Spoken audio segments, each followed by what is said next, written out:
the paradoxical occurrence of enhanced consciousness during the period of a non-functional brain do not fit in our current materialist approach in science.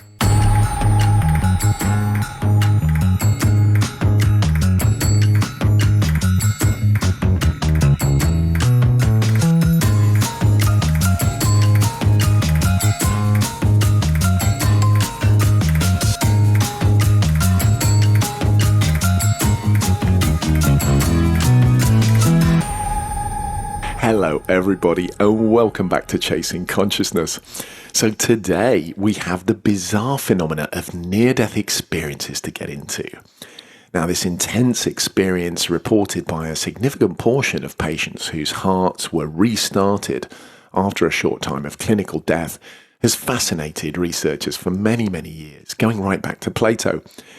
However, advances in cardiology techniques in the last 50 years have permitted doctors to save many more people, and thus to study this phenomena in a more controlled manner. So, for example, exactly how many people are having the experience regarding those who aren't, exactly how dead they were at the time, and so to start assessing the really controversial part of this discussion, which is whether these experiences can be explained in purely neurobiological terms, or if there is some evidence that consciousness can survive clinical death, if that is in fact the best word to use to talk about it. So who better to help us understand this than the cardiologist and author Dr. Pim van Lommel from the Netherlands. During his 35-year career as a cardiologist, Dr. van Lommel saw the need for a detailed study on this to nail down the physiological variables like medication and the length of time without oxygen, and to connect those to the psychological data about the content of these experiences and how they remained influential in the patient's lives over time. The prospective study he spearheaded was published in the respected Lancet Medical Journal in 2001, and his book about the research, Consciousness Beyond Life, The Science of the Near-Death Experience, was published in 2007. He also recently won second prize in the Bigalow Foundation for Consciousness Studies Essay Prize, which discusses the study and all of its implications. So I am so happy to be discussing this with a doctor and researcher who, like me, wants to look at scientific explanations for this phenomena without simply ignoring data that perhaps pushes beyond the neurobiological explanation. So I simply can't wait to get into this. So without further ado, let's go.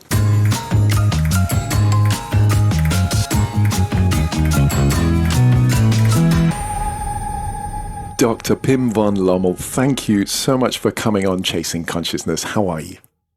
I'm fine, thank you. So before we get into your by now famous research study, let's clarify two important scientific terms. First, which is the clinical definition of what an NDE is, and second, what are the stereotypical first-person experiences generally reported by these patients? So a near-death experience is the reported memory of a special state of consciousness with universal elements. And the usual elements are usually that they're aware of being dead. You can have the possibility of perception out and above their lifeless body and see their own CPR, cardiopulmonary resuscitation or surgery. Then they can come in a dark space, a dark room, which can be frightening for some of them. Then they see a small spot of light where they're attracted to and describe it as a tunnel. Then they come in an otherworldly dimension with beautiful landscapes, colors, music. They can meet deceased relatives. They can meet a being of light. And usually with this being of light, it's the feeling of unconditional love and acceptance, and also universal wisdom. And then they can have a life review. They relive their whole life from early childhood, and they feel connected with everything and everybody in the past as well. So when you took some playgirl thing from your little sister, you feel how sad she was. And you can have also sometimes future events as well. So they can come to a border, and they know that when I cross this border, I will not come back. And then they hear a voice from the being of light of his relatives, or just a voice, and they telling them it's not your time yet. You have to go back. There's still a task to fulfill. And then you have the awful feeling of coming back into your body, which is really awful for them because the consciousness is so widened and the body is ill still with a lot of complaints and pain and etc. by the traffic accident, by the myocardial infarction, etc. And these kind of experiences happen when you do research in patients with the cardiac arrest. That's what our study was done. But you can also have this kind of near-death experiences in coma due to traffic accidents or cerebral hemorrhage or stroke. You're going to have a near-death experience by loss of blood in complicated childbirth. You can have it in nearly drowning children. You can have it in fear death situation like an imminent traffic accident or mountaineering accident. You can also have it in meditation, in severe depression or existential crisis, just walking in nature, etc. So you don't need always a non-functioning brain to have these kind of experiences. And the same kind of experience also happen in the end of life. So the deathbed visions of end of life experience are in their essence the same as well. It's interesting that doesn't necessarily need to have a dead brain or a dying brain to have these experiences. I think Carl Jung, one of the big heroes on this show, Carl Jung had a near-death experience when he was on his deathbed. And in fact, he was called back as well. And it was very, very interesting, the contents of his near-death experience for any of the listeners that are interested in his book, Memories, Dreams and Reflections. It talks about it. Absolutely fascinating.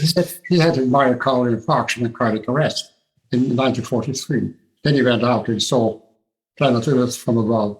He was the first one to describe planet Earth from above. It's quite interesting as well. It's a beautiful, beautiful story, and also interesting what he ended up doing after he returned. It's potentially meaningful as well, but we're getting ahead of ourselves, aren't we? One aspect of the near-death experience is the transformation. Yeah. So it is one of the important aspects of this experience is that people change. They lose the fear of death. They have new insight what is important in life. They feel connected with everybody and with everything and with nature.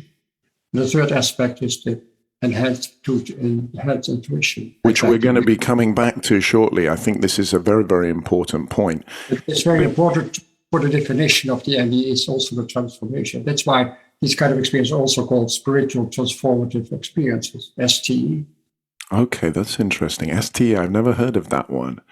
So let's start with your story, Pin. I mean, you're a hospital cardiologist, and you became intrigued by this phenomena, and you decided to set up a really long-term scientific, medical, and psychological study to investigate. Tell us a little bit how you got curious before we talk about the study itself. Yes, it's all started as scientific curiosity. The first time I heard about a patient who had a near-death experience, which the terminology did not exist yet, was in 1969 during my rotating internship, just starting my specialization in cardiology. I was working in one of the first coronary care units in Holland. We never know anymore that before 1967, all patients with cardiac arrest died because modern resuscitation techniques like defibrillation and external chest compression were not possible. So, working as a young doctor in this coronary care, we had a patient with a cardiac arrest, and we resuscitated him with several defibrillations, and he became conscious after 4 minutes. And we were so happy as a resuscitation team. I was the doctor in charge. But the patient was extremely disappointed. He told me a tunnel and a light and beautiful music, etc. I never have forgotten this event, but I didn't know anything with it. I just started my specialization. Until in 1986, I read a book by George Ritchie, Return from Tomorrow. He had an extensive, very deep near-death experience as a medical student in 1943 when he died of pneumonia, and there were no antibiotics available. So I was intrigued by this very intense description of a near-death experience. And that was the moment I just started to ask my patients who had survived a cardiac arrest if they could remember anything from the period of unconsciousness. And within 2 years, after 50 patients survived cardiac arrest, 12 patients shared the NDE with me. And that was the moment. I had never heard anything about Raymond Moody. I didn't read his book as well at that moment. I'd always learned that consciousness is a product of brain function. So I knew that when you have a cardiac arrest, that there is no brain function, no circulation, no breathing. It should be impossible to experience consciousness, let alone enhance consciousness with the possibility of perception, cognition, emotions, memories, etc. And so this scientific curiosity for me was the start for a prospective study in the Netherlands in 10 Dutch hospitals in 1988. And it took another 10 years before it was published in the Lancet. And what valuable data, which we're going to get into now. So there are several famous studies of NDEs from the American psychiatrist Bruce Grayson, for example, and several British researchers, also with the help of Raymond Moody, who, as you say, coined the term. But your study was unique in two ways. Firstly, regarding a control group. So you chose to include all of those who'd suffered cardiac arrest at all, not only those who had experienced NDEs, allowing a very valuable comparison between the two groups. And the second difference regards this transformational ability you mentioned, these experiences which you continued to monitor even several years after the cardiac arrest. Tell us how you designed the study and why. Yeah. Well, the reason we designed this prospective study because until that moment there were only been retrospective studies. That means you get patients included who respond to an advertisement or to a lecture, etc. So you don't know the people who won't address this kind of, join these kind of retrospective studies. So there's a huge selection in patients. I know that a lot of patients with NDE won't talk about it, so they'll be not included in those kind of studies as well. And until that time, the idea was it was just anoxia of the brain, lack of oxygen in the brain, or hallucinations or dreams or false memories, etc. So it had never been a real scientific prospective study design until that moment. So in our study, we included 344 consecutive survivors of cardiac arrest. It is still the largest study, and it's still the only study with statistical analysis. And the second part of the study was the longitudinal study with taped interviews after 2 years and 8 years of all patients who survived the cardiac arrest with an NDE, and a matched control group of patients who survived the cardiac arrest with the same age, gender, and time interval to see if the transformation we talk about is a result of the cardiac arrest or the result of the near-death experience that had never been studied before in prospective design. So that's why we designed our study. And presumably one of your main scopes here was to try and get to a sort of causation, to try and identify a medical causation for these extreme experiences. Did anything come out of your data that gave a medical explanation for why those patients, those certain patients, I think it's about 25%, isn't it, had NDEs? Was there any evidence why? Well, the reason we started the study was if we could know about something about the cause and content of the near-death experience. And what we found out that 18%, 62 patients, reported a classical near-death experience, and 82% did not report an NDE. And when we compared the two groups, then we found that the duration of cardiac arrest, 2 minutes or 8 minutes, didn't match at all. The duration of unconsciousness, 5 minutes or 3 weeks in coma, didn't match at all. Patients who have a very short cardiac arrest in the cath lab, in rhythm disturbances, didn't match at all. Complicated CPR with the need of artificial respiration, didn't match at all. So the severity of anoxia didn't match at all, did not explain if patients had an NDE or not. And the same was true for pharmacological explanation. So the medication they use, we have sometimes people in coma or complicated CPR have a lot of medication It didn't matter at all if they had an NDE or not. And So also it's more or less, it was more or less arbitrary. There was absolutely no causal connection between any of these variables and whether a patient had this experience or not. What I say is it's just a mystery why just only 18% had an NDE, while all these patients have been unconscious due to cardiac arrest. But presumably, it's possible that they just didn't remember. I mean, presumably, the chances are that maybe among these 82%, there could have been a portion that did have an experience, but they didn't remember. Is that possible? Well, that is one of the discussions why we did the longitudinal study with interviews over 2.5 years. So we looked about the transformation. The transformation is the objective aspect of the subjective experience. Okay. And we know from children who have an NDE under the age of 6, they usually do not remember the NDE. They all have the transformation. So the transformation is the objective aspect of the subjective experience. So we found that only patients with NDE had its classical transformation. No fear of death anymore. They believe in an afterlife. They feel connected to everybody and everything. So a new insight of what's important in life. It's not about power and money. It's about giving love and attention towards yourself and others. And the third aspect, the enhanced intuitive sensitivity. We only found in patients with an NDE. Also, the interest in spirituality was specific just for the patient with an NDE. We presume that the people who did not report an NDE did not have an NDE. But of course, there could have been some exceptions as well, but we didn't find them.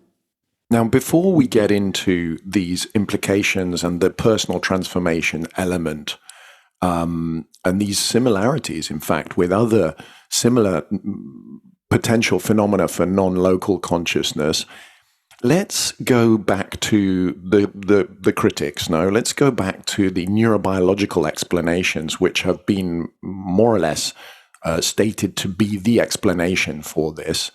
So you have been accused of being pseudoscientific in some of the criticisms of your paper in the Lancet.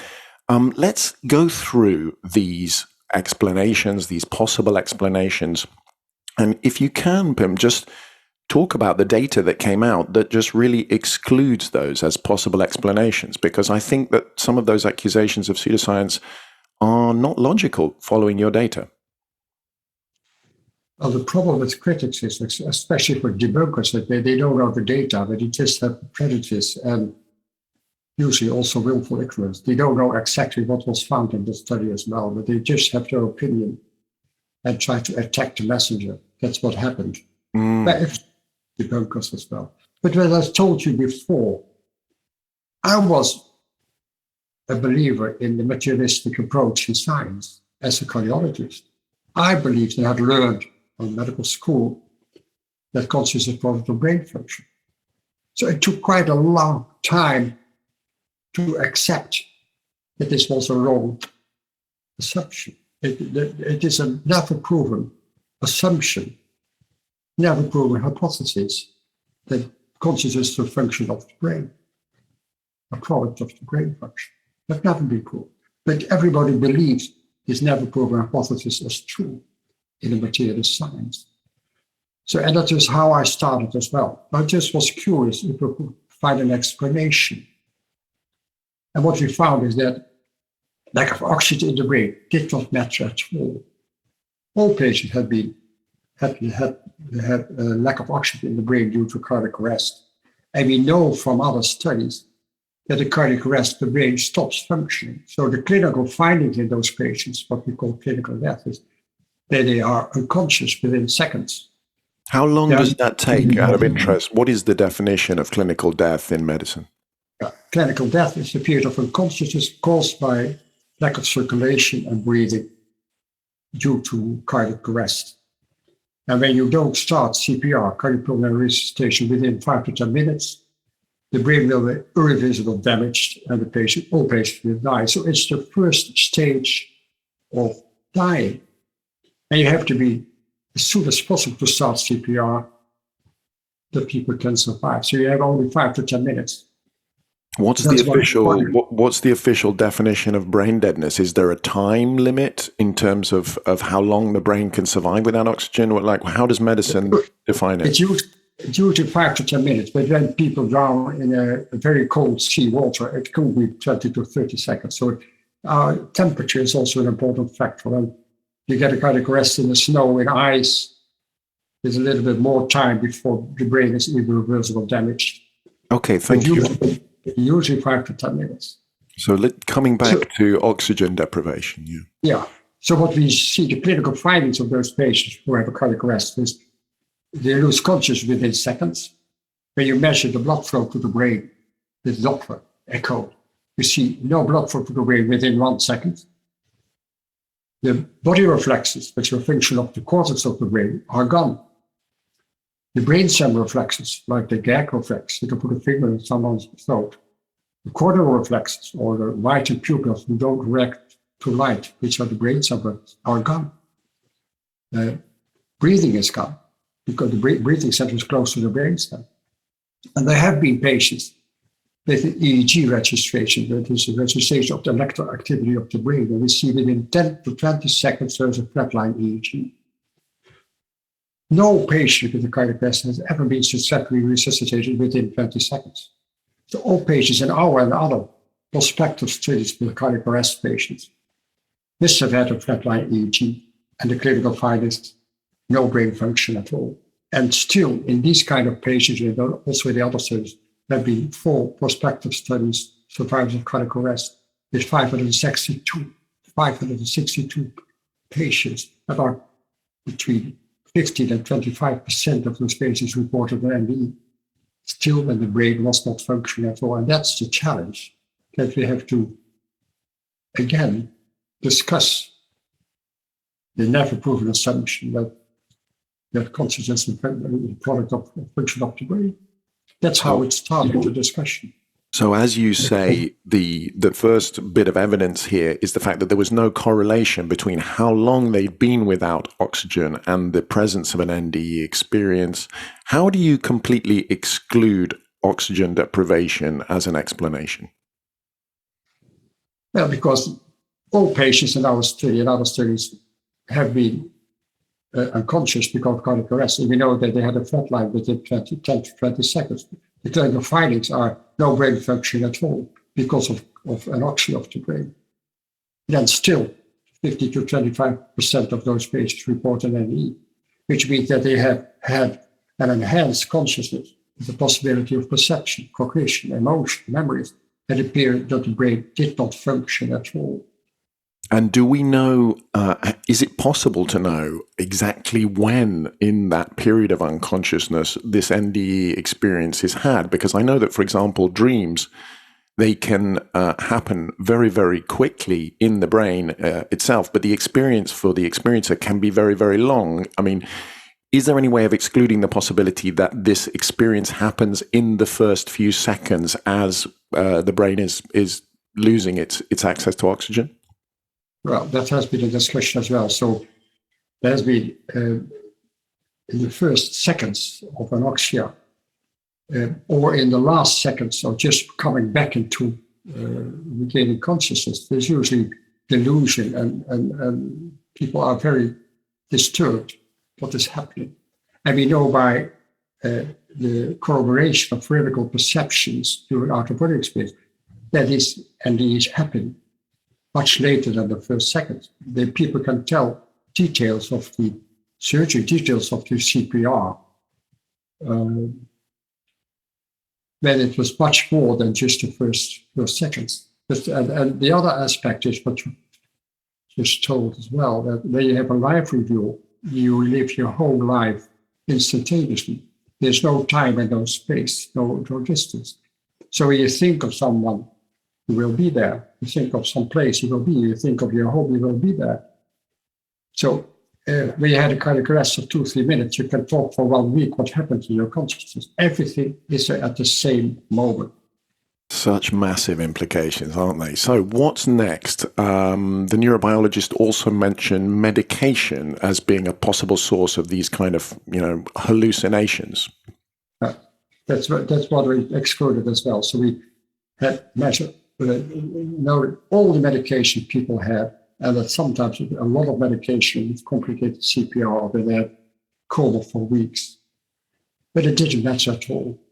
So there was no distinct difference between people with a lot of medication or with hardly any medication, if we could report an NDE.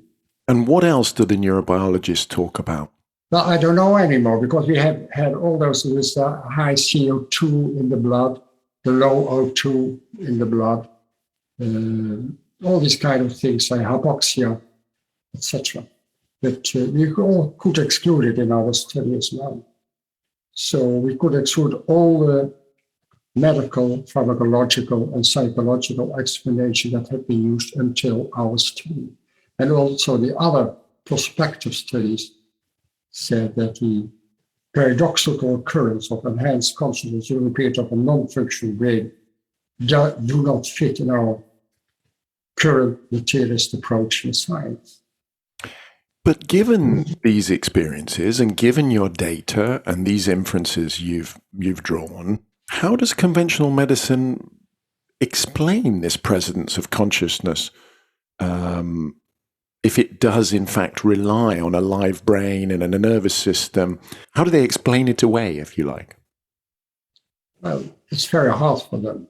Sometimes they say, well, you cannot measure all the electrical activity in the brain just with the EEG. You measure the cortical activity, not the deeper structures of the brain. But there have been studies done, the humans and its animal studies, with induced cardiac arrest. Then you also, in the animal studies, you could measure the deeper structures of the brain, but there was no activity at all. And I mean, also that to experience our waking consciousness, like we are sitting now, we need coordination of many neural centers in the cortex, this exchange of information.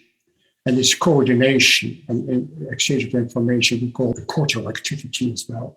And there's no cortical activity at all during cardiac arrest. So this kind of explanation makes it really exceptional to find an explanation to why people could have a consciousness during cardiac arrest. It's just impossible when you use the materialist approach. So obviously, you and your colleagues, with this robust data and feeling strong to be able to refute the neurobiological explanations, presumably you wanted to find a scientific explanation, even if it did push beyond these reductionist explanations. What did the data lead you and your colleagues to conclude about the existence of consciousness after clinical death of the body and the brain? How did you explain it scientifically? Well, also based on the results of our and other prospective studies in survivors of cardiac arrest, based on the neuroscience, what we know about the brain, and based on his analogy with quantum physics, I believe that consciousness is not localized in the brain and not produced by the brain, but consciousness is beyond time and beyond space. And so you can hear from patients rather than that experience. Everything happens at the same time and beyond space, and everything is connected. And these are ideas we know from quantum physics. Everything is entangled beyond time, beyond space, instantaneously. But that's why we came to the conclusion that consciousness must be non-local, beyond time, beyond space, and the brain function. The brain doesn't function as a producer, but as a facilitator to experience consciousness. And I compared with the YouTube, with the iCloud. You have 1 billion websites and YouTube films. Wherever you are in the world, you can open your laptop and receive some of these websites and YouTube films.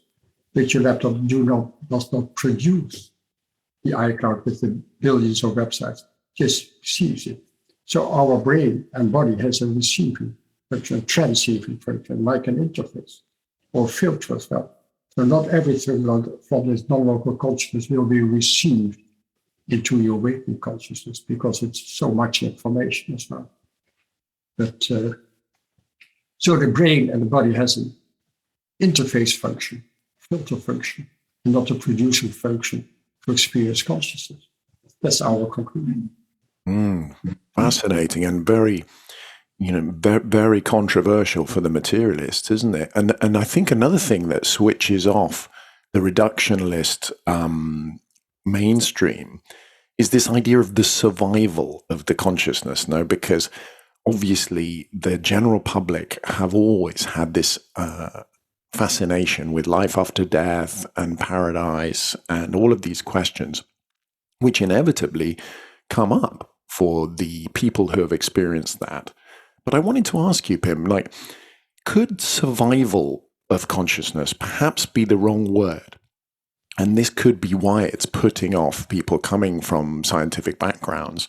For example, if we associate ourselves with our body, with our name, with our personality, then whatever it is that survives when all of those things die in the body may not be us, in that sense, that died with the body, but some fragment of a collective consciousness. Do you think this phenomena forces us to redefine our conception of self and thus of life after death?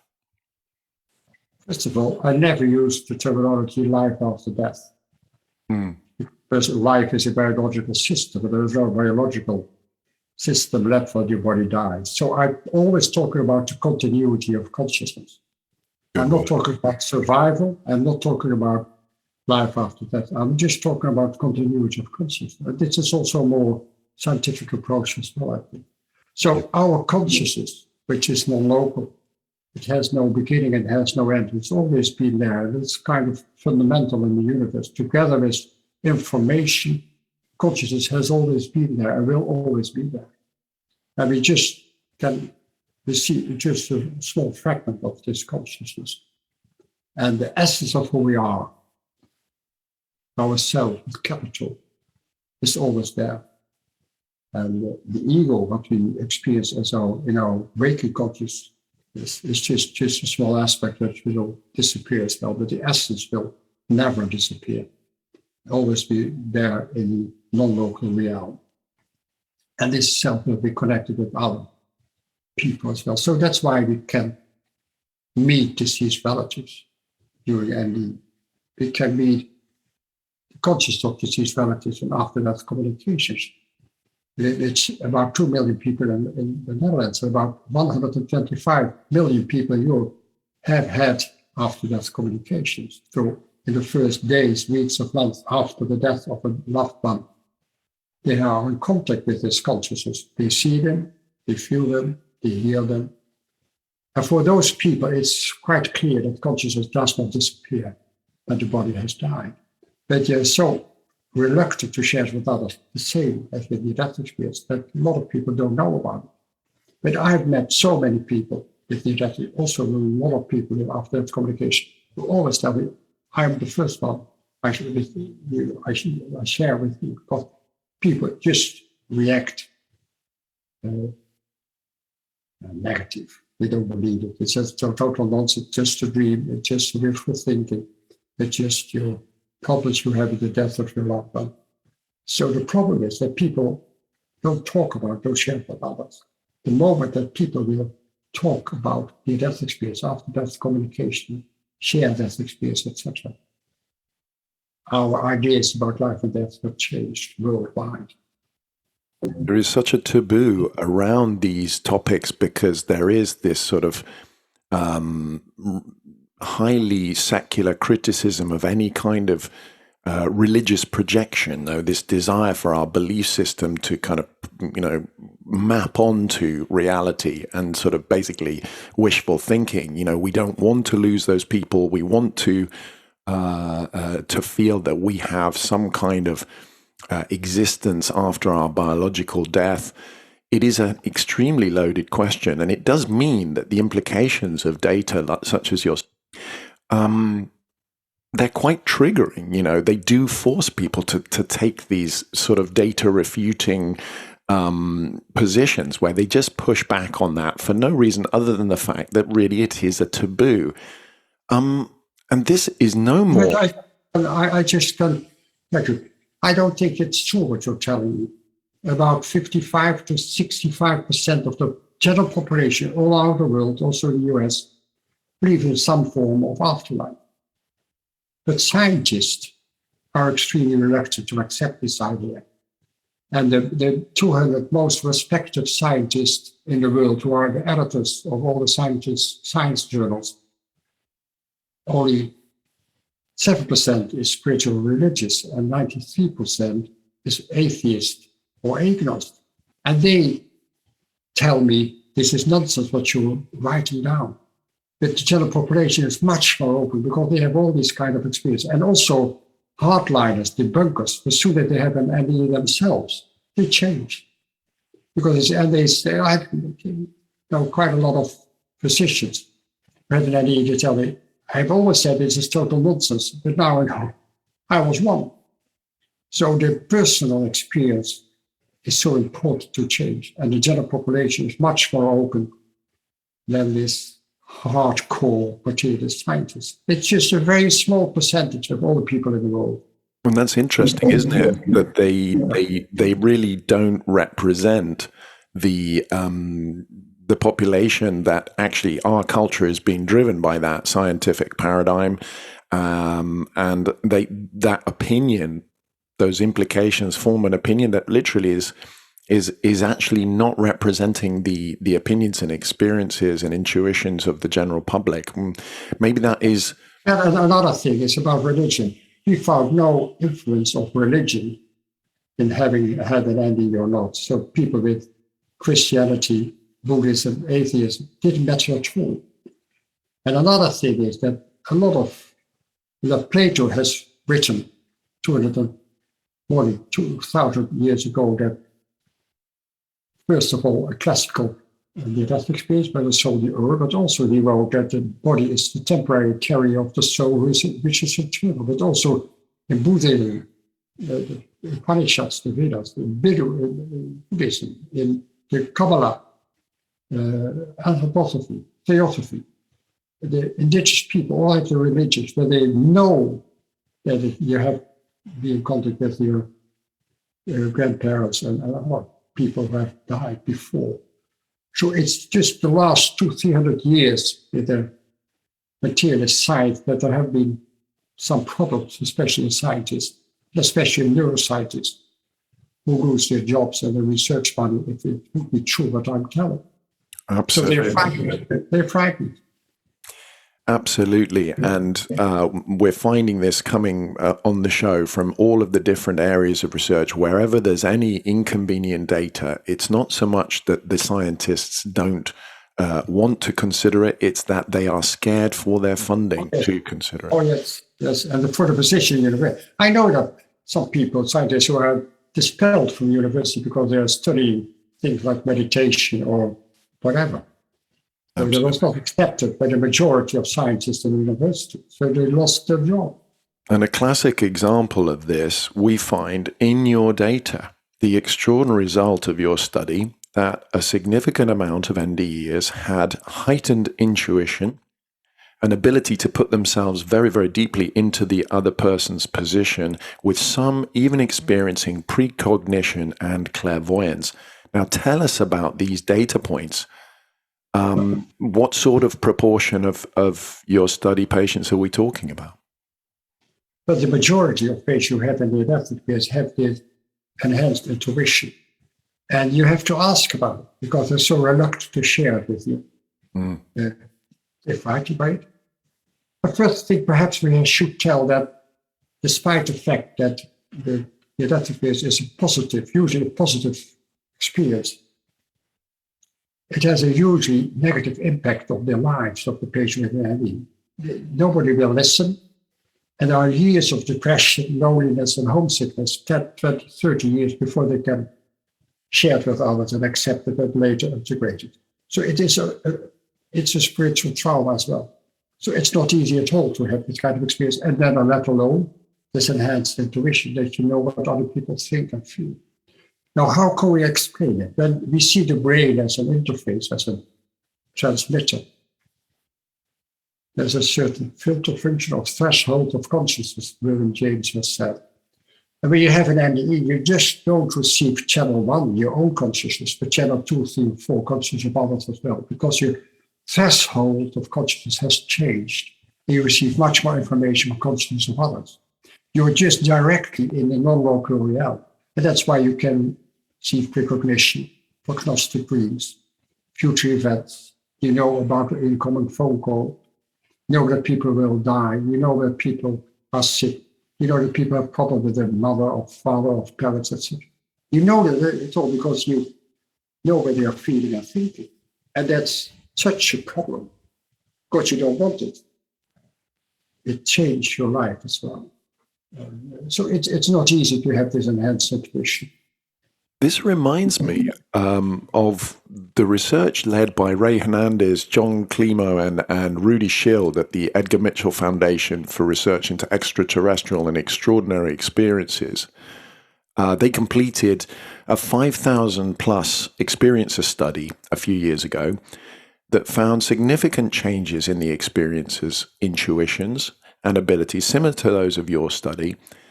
And they hypothesized that there may be a connection between all of these phenomena, the OBE, the NDE, the lucid dreaming, the psi phenomena, shamanic journeying, remote viewing, extra-dimensional contact, to name just a few of the ones that they're connecting. Now, I know this is extremely difficult to speak about in scientific terms. Non-causal phenomena are notoriously difficult. But with the way quantum physics is going, I think we better get used to it.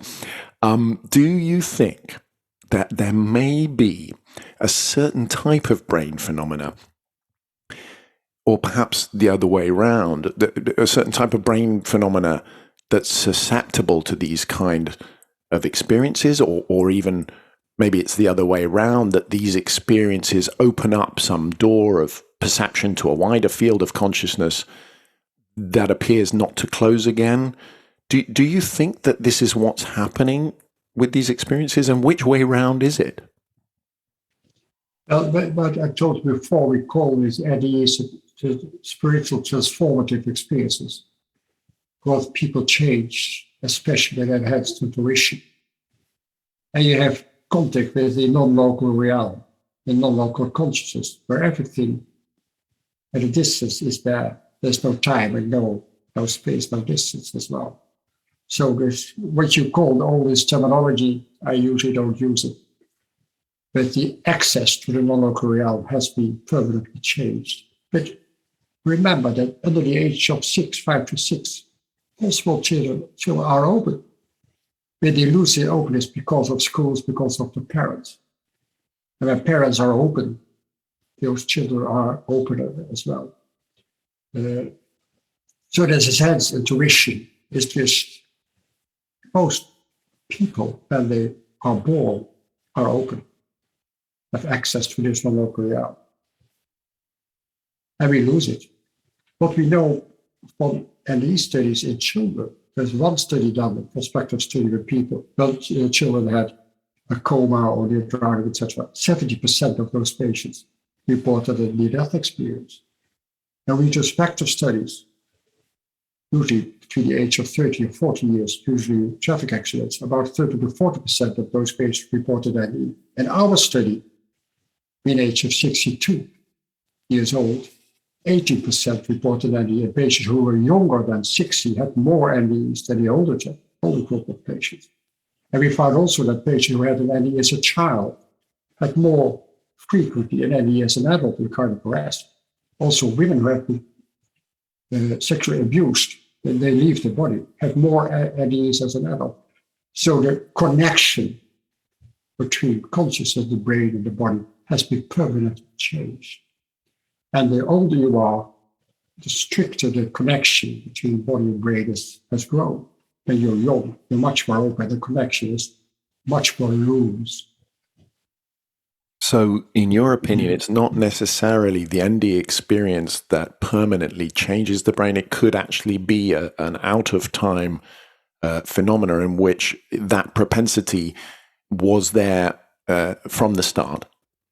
Let's say the mother of Carl Jung was open as well. And Carl Jung was open more than other people as well. So sometimes you hear it in families, but I think because in those families, everybody is more open and accept this openness as well. Mm. Now, you've just received the second prize from the Bigalow Institute for Consciousness Studies essay contest. Congratulations, Pim. Thank you very much. Listeners, it's a very concise and clear summary of all the research we've been talking about today. So do feel free to go off and Pim, is that something we're going to be able to link in the show notes, or is that something that that listeners need to buy? Oh, no, you can, on our website, you go to the scientific articles and you can find it and download it for free. And also on the Bigalow website, you can download it for free. Well, it's a great read, and it goes into the detail without obviously having to go through an entire book of data or a scientific paper. So it's a very, very good research tool. Now, the reason I bring up the Bigalow Institute is that they've been researching these phenomena for a long time, funded by the aerospace millionaire Robert Bigalow. And this research has also got the attention of the American military too, who've always taken a distant interest in these phenomena for all their potential tactical applications.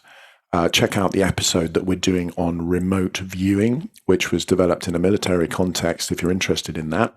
Now, firstly, Pim, tell us, what do you think are the most interesting findings of the Bigalow Institute, but maybe also of similar organizations like the IONS, the Institute of Noetic Sciences, in terms of begging a new scientific paradigm regarding these phenomena?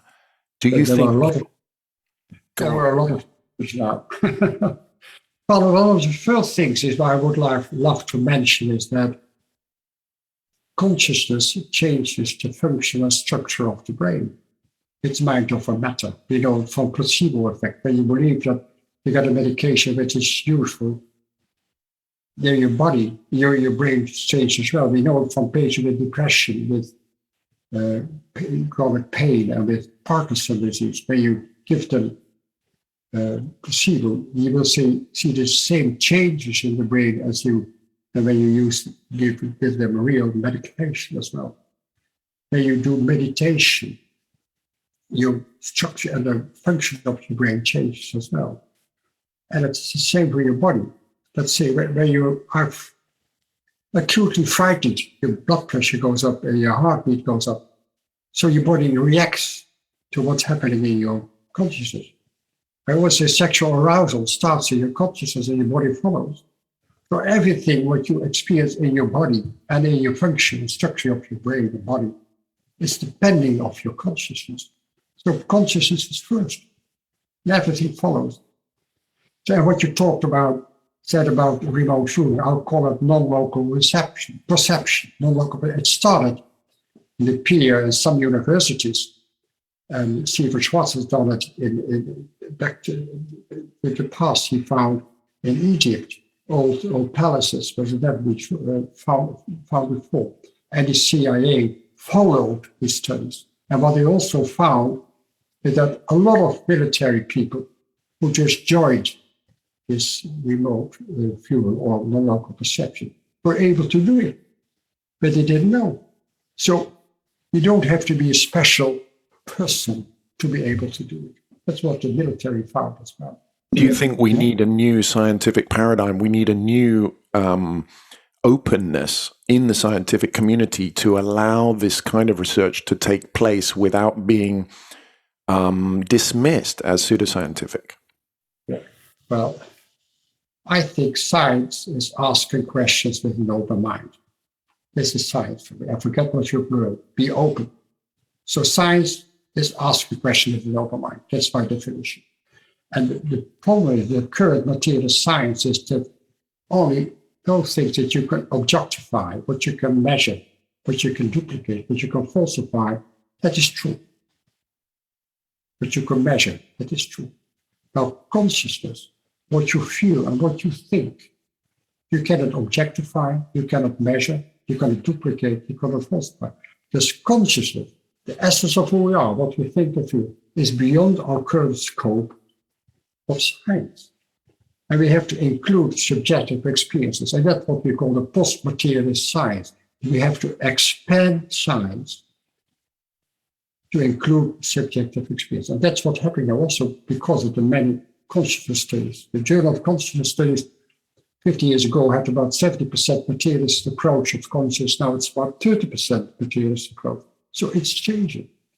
You have the post-materialist science, which is happening now and more accepted in science. But still the neuroscientists, the materialist scientists are very reluctant to be open because they're frightened, as you told me. I know scientists, the professors, who privately tell me you could be right.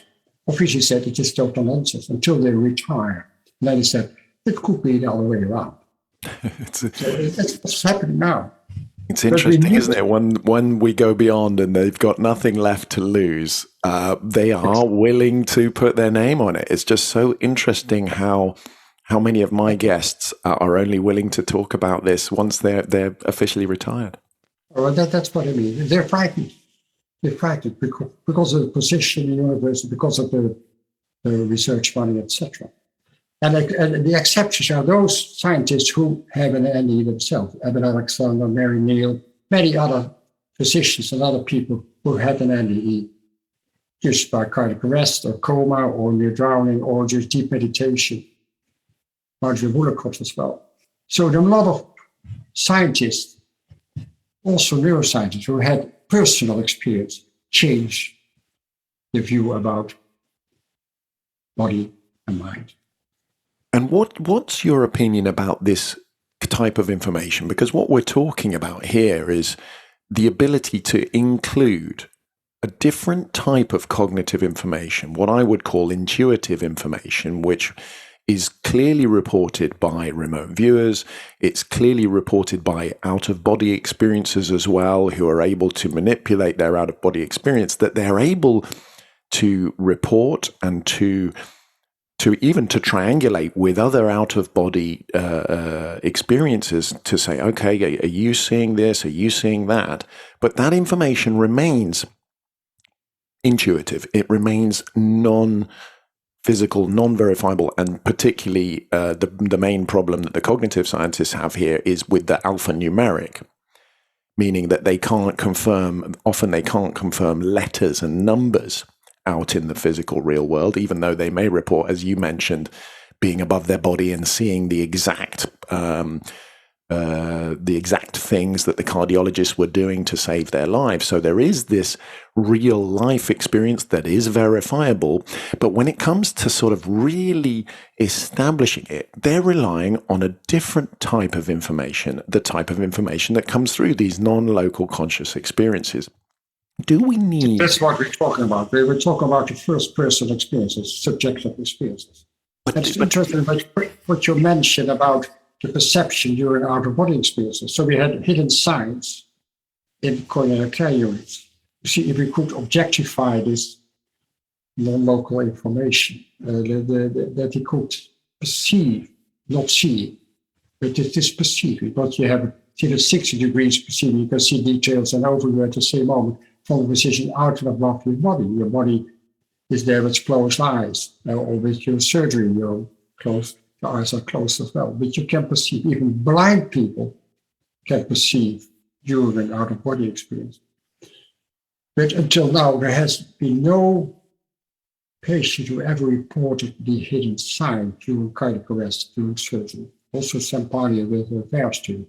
Now the question is, why do they not report these hidden signs? That is because what we perceive and what we see during this life as well is depending on our intention and attention. When you use your mobile phone when you're driving, a lot of accidents because they say, I didn't see the car coming. It is what is called the inattentional blindness. That been very well studied, and I refer to studies as well in my book. So when you're out of your body, you see your own resuscitation, you see your body there, and then you recognize it as your body. You don't start to look around if there are hidden signs somewhere. No. So it's about inattentional blindness that there's no objective report. But what is important is the corroboration of critical perceptions during CPR. And you ask doctors and nurses and family members what really happened and at what moment. And then it fits together.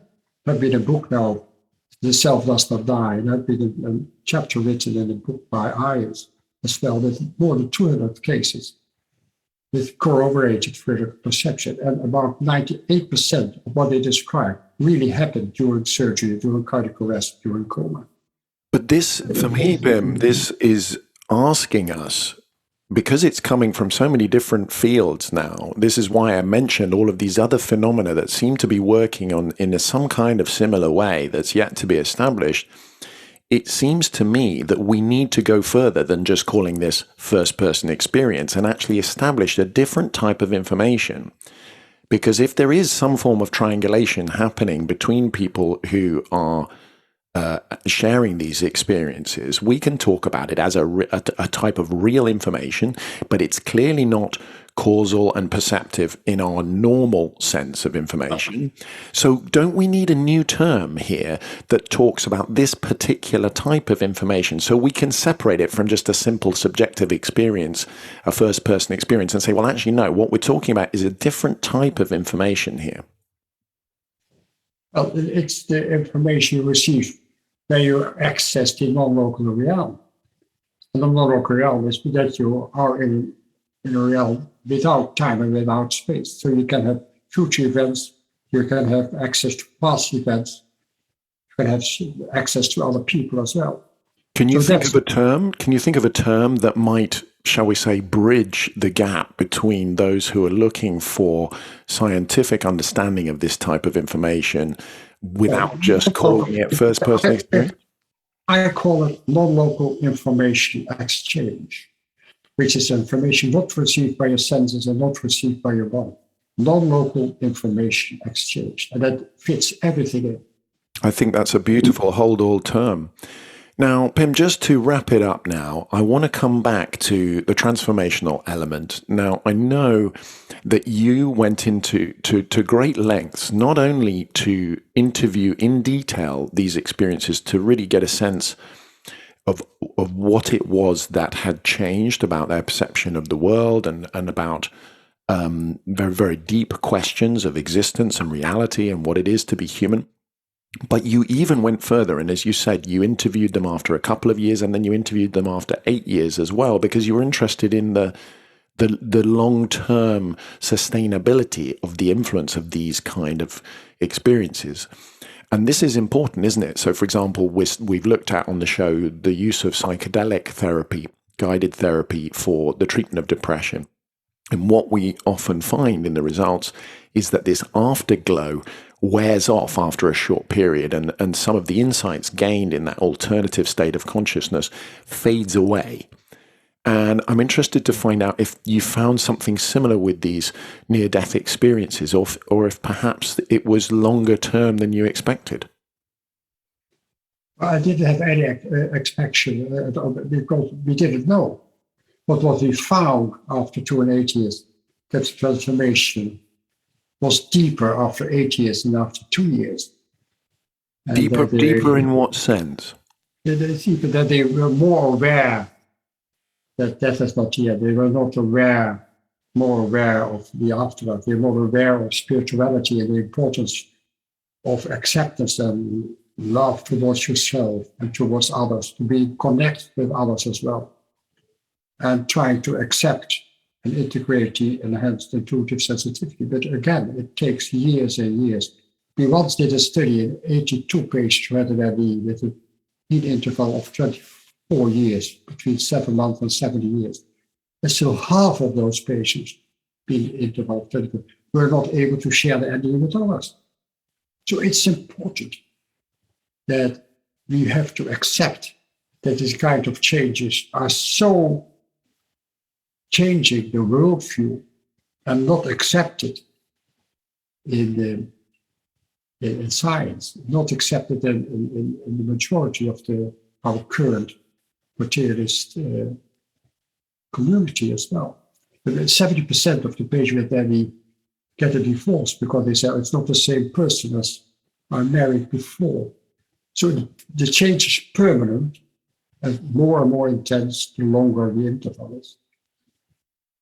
You also talk about a sense of interconnectivity, the sense that there is a non-separateness. What kind of experience in the NDE leads people to that kind of belief, do you think? So the NDE is also called the experience of oneness, because they feel connected with everything and everybody. So they feel connected with other people. They also feel connected with animals, with plants, with the planet Earth. They feel connected because they know innerly that they are one. And what you do to others will come back to you. So when you are positive towards others, you give love to others, you will experience love as well. But when you get negative thoughts and negative actions towards nature, toward planet Earth, it will come back to you as well. Everything is connected. And this is very common among other alternate states of consciousness, isn't it? Particularly the sort of classical mystical experience talks about almost all of the same features here, doesn't they? The last one I was interested in is this idea of compassion, because something that's come up a few times on the show is the fact that, for example, in the case of ayahuasca, the active ingredient being DMT, often the experiencers have a sense that they are perceiving a memory from the point of view of somebody else. And I believe that this happens quite a lot in the life review, doesn't it? And I'm interested in this idea that the ability to push beyond the sort of ego consciousness, as if it were, is often supported by the fact that I'm seeing something, an experience that I had from my first person point of view, but I'm now seeing it from another first person's point of view, understanding directly the impact of my actions on that person because I'm experiencing it from their first person point of view. Is this reported in near-death experiences as well? Well, that's what they reported in their life review, that they feel everything what they did to others, they are connected with the consciousness of others in the past as well. They know what they did, what they said, and what they thought toward others has an impact of the other person as well. So that's very, very intense. So they change the way they live. And what they do when they are back is, first of all, compassion, empathy towards yourself. Accept your all negative aspects we all have. And then have compassion, empathy towards others. So love, compassion, and empathy towards yourself and others is a main aspect of the change when you're able to integrate your experience into your life, which will, again, take years and years. So our ideas are about death will depend how we live our life as well. Absolutely. Now, Pim, you speak about this. You mentioned earlier how very often scientists need an experience of their own to be able to push beyond the dogma that we've been educated into. You sound like you must have had some kind of experience of your own. Was there an experience behind all of this somewhere along the line, or are you just literally looking at the data and making deductions? I'm always asked if I had an experience myself, and my answer is always not as far as I know. But I resonate with all the people who have an NDE. I feel their emotions, I feel their reluctance to share with others, so I'm very open. And they know it, they feel it that I'm open, so they come to me and share their NDE with me as well. But I was raised as a materialist cardiologist, so it took years to accept that I was wrong in the past. And now I tell always that people at NDE have been my teachers. Ken Ring, as a professor of psychology, did a seminar of 3 months for his psychology students, and he had an inquiry before the seminar, and then the students had contact with people at NDE, had to read about NDEs, you have to write a small piece about NDE, and then after 3 months, they had the same inquiry. They all had changed. So when you're open and interested in the data, you will change. And I think that is a wonderful moment to wrap it up, listeners. I think that openness from within the scientific community, I think is really right at the center of what we're trying to do here on Chasing Consciousness, is to just just to appeal to that sense of openness and reason and logic, and try and push beyond some of the limits of this dogma. So listeners, if you are interested in this, do please check the show notes. We've got a lot of links to Pim's work there. But most importantly, if you want to get really deep into the data here, you must go off and buy Pim's book, Consciousness Beyond Life, The Science of Near-Death Experiences, because I think it does a very, very good job of balancing some of the important implications of this data with considering very, very deeply and scientifically the biological explanations as well. So it leaves only for me to thank you very, very much, Pim and Lommel, for being with us today and wishing you all the very best for the future. You're welcome. You did a good job. Thank you.